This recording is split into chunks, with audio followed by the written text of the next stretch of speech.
हर किस्म के free lectures के लिए यूट्यूब चैनल साहिल ऑर्गेनाइजेशन सब्सक्राइब करें। फिजिकल क्वांटिटीज बेसिकली जब हम किसी ऑब्जेक्ट की बात करते हैं, जैसे चलें इस बस की हम बात करते हैं, फिर इसका अगर मैस या फिर इसके अगर हम यानी वजन के अलावा अगर हम इसकी लेंथ के हवाले से बात करें, इसकी हाइट के हवाले से बात करें,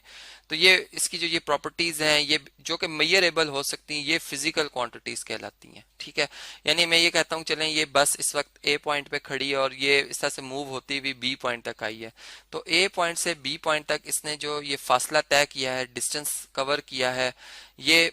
जो अगर हम इसे मेजर करें तो ये भी एक जो क्वांटिटी होगी, इसको हम कहेंगे कि ये हमारे पास फिजिकल क्वांटिटी है। यानी अब यहाँ पर हम यूँ कहते हैं कि वो क्वांटिटीज जो कि हम बगैर किसी और क्वांटिटी के मालूम कर सकते हैं, उन्हें बेस क्वांटिटीज कहते हैं। जैसे और इसमें अगर जैसे मैंने लेंथ की बात की तो ये बेस क्वांटिटी, और ऐसा कि हमारे पास 7 क्वांटिटीज हैं जो कि हम डायरेक्ट मेजर कर सकते हैं। ठीक, तो चलें अगर पहले हम लेंथ के हवाले से, डिस्टेंस के हवाले से देखते हैं कि अगर हमने इसको मेजर करना है तो इसकी मेजरमेंट के हवाले से अगर हम देखें तो हमें जो है वो यूनिट और साथ में उसकी मिकदार जो है वो मालूम होनी चाहिए। और इसको मेजर करने के लिए हम एक स्टैंडर्ड एक ऐसा पैमाना लेके आएंगे जिसको कि फिर हम मुतारिफ भी करा सके दूसरे लोगों के साथ। ठीक, तो मैं यूँ कहता हूँ चलें अगर ये फर्ज करें एक हमारे पास ये एक रॉड है, ठीक है, जिसको कि मैं कहता हूँ कि ये ए प्राइम से बी प्राइम तक है, ये मेरे पास एक पैमाना है जिससे मैं इस दो गाड़ियों के दरमियान जो फासला है ये, या इस गाड़ी ही की अपनी पहली पोजीशन से आखिरी पोजीशन तक का जो फासला इसको हम मेजर कर रहे हैं। तो इसके लिए क्या करेंगे जी, ए प्राइम को ए पॉइंट पे रखेंगे और रॉड का दूसरा सिरा जो है वो इस यहाँ इस फासले पे रखेंगे जो कि यहाँ से हमें नजर आ रहा है। फर्ज करें कि एक दफा रखने से ये बी प्राइम पॉइंट यहाँ पे आता है, लेकिन हमने देखा कि ये तो भी काफी दूर है बी पॉइंट, तो इसका मतलब इस तरह के और भी हमें जो है वो रॉड्स रखने होंगे या इसी को आगे चलाना होगा। तो इसी तरह जहाँ पे इसका दूसरा टर्मिनल आर्म आया है या सॉरी टर्मिनल जो पॉइंट आया है, यहीं पर रख के फिर इसके दूसरे सिरे को देखा जाएगा। तो ये यानी एक दफा यहाँ पर, दूसरी दफा यहाँ, फिर थर्ड टाइम यहाँ पर अंदाजन चलें यहाँ पर आ जाएगा कहीं पे, और फोर्थ टाइम जो है वो यहाँ पे आ जाएगा कहीं पर, या इससे चलें यहाँ पर अगर आ रहा है तो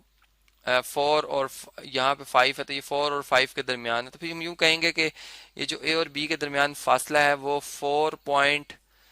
ऑफ ये जो रॉड है इसकी लेंथ के बराबर। अगर ये फर्ज करें इसको मैं एम से जाहिर करता हूँ, मैं कहता हूँ ये 1 मीटर है, तो फिर इसको मैं कहूँगा कि ये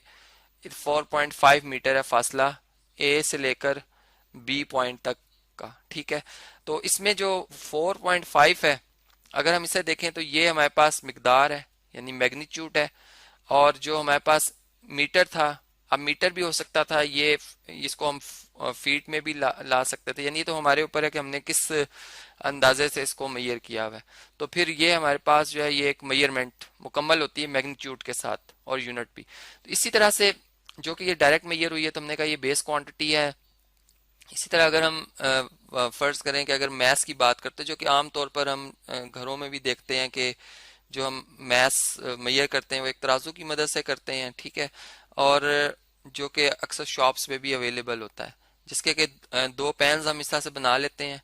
और एक पेन पे हम वेट्स रखते हैं, यानी एक ऐसा स्टैंडर्ड रखते हैं जिसका मुवाजना जो है फिर हम जो है वो ऑब्जेक्ट के वजन से कर रहे होते हैं। तो इधर हम यूं कहते हैं कि चलें फर्ज करें ये मेरे पास जो है एक एक इसका पेन है, इसे मैं ए पेन कह देता हूँ, और ये जो है वो बी पेन यानी पलड़ा है। अब हम क्या करते हैं कि कुछ स्टैंडर्ड बना लेते हैं, कोई ऐसा कि हमारे पास आयरन के ब्लॉक्स पड़े हुए हैं, हम ये कहते हैं कि ये एक ब्लॉक 1 kg को रिप्रेजेंट कर रहा है, और ये इस तरह के 2 हो गए हैं, अगर ये 3 है, इसी तरह फिर इसके हाफ के भी मुताबिक बने होते हैं। और यहाँ पर कोई भी ऑब्जेक्ट जो हम यहाँ पर जिसका के वजन जो है वो मेजर करने जा रहे हैं, ये वो ऑब्जेक्ट है। अब हम क्या करते हैं, इस ऑब्जेक्ट को अगर इस पैन में रखते हैं और इन वेट्स को 1 बाय 1 रखते हैं, और यहाँ पर एक हमारे पास इस तरह से नीडल होती है जो कि अगर जहाँ पे बिल्कुल बैलेंस हो जाए, फर्ज करें ये बैलेंस होती है इस तरह के 3 स्टोन्स को रखने से, और एक स्टोन 1 kg को रिप्रेजेंट करता है, इसका मतलब इस ऑब्जेक्ट का जो मैस आएगा वो 3 kg आ जाएगा। तो ये एक मेजरमेंट होगी जो कि डायरेक्ट मेजरमेंट है। तो इसका जो मैस है ये भी हमारे पास एक बेस क्वांटिटी है। इसी तरह से टेम्परेचर हो गया जो कि थर्मोमीटर से हम डायरेक्ट मेजर कर लेते हैं, ये भी एक बेस क्वांटिटी हो जाएगी। अब हम बात करते हैं कि अगर फर्ज करें मैं एक ऑब्जेक्ट है मेरे पास कोई, और मैं क्या करता हूँ जी कि इस ऑब्जेक्ट के लेंथ, ठीक है,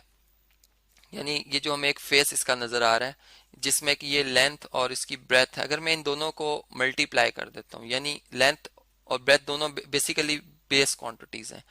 लेंथ और ब्रेथ, ब्रेथ चूंकि लेंथ ही का एक दूसरा नाम है, एक डायमेंशन मुख्तलिफ हो जाती है जिससे कि एरिया आ जाता है। तो हमने देखा कि जो एरिया है बेसिकली जो कि दो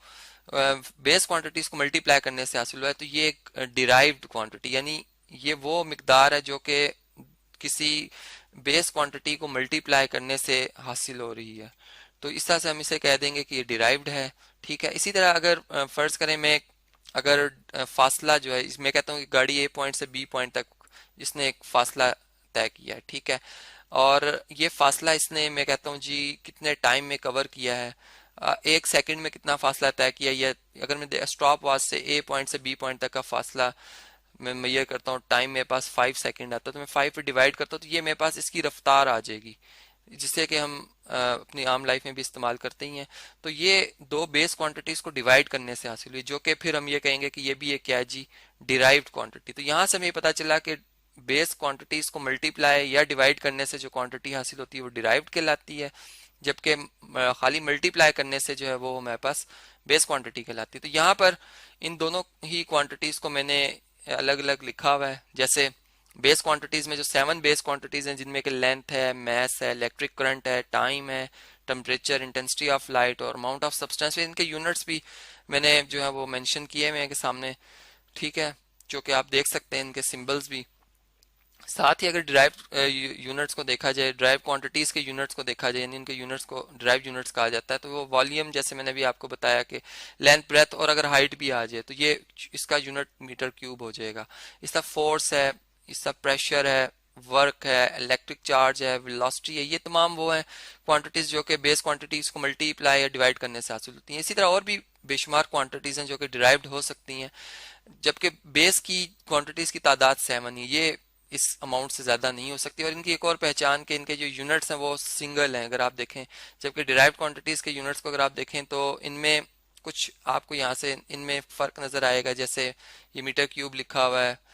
न्यूटन को अगर आप देखें तो इसके भी केजी, मीटर पर सेकंड स्क्वायर, इस तरह से भी यूनिट होते हैं। तो इस तरह हम इनकी पहचान जो है वो इस तरह से भी अंदाज़ा लगा सकते हैं। तो ये हमारे पास जी फिजिकल क्वांटिटीज़ थी जिनकी की डेफिनेशन भी हमने समझी और फिर उनकी दो टाइप्स को भी हमने डिटेल में समझा। Press the bell icon on the YouTube app and never miss another update.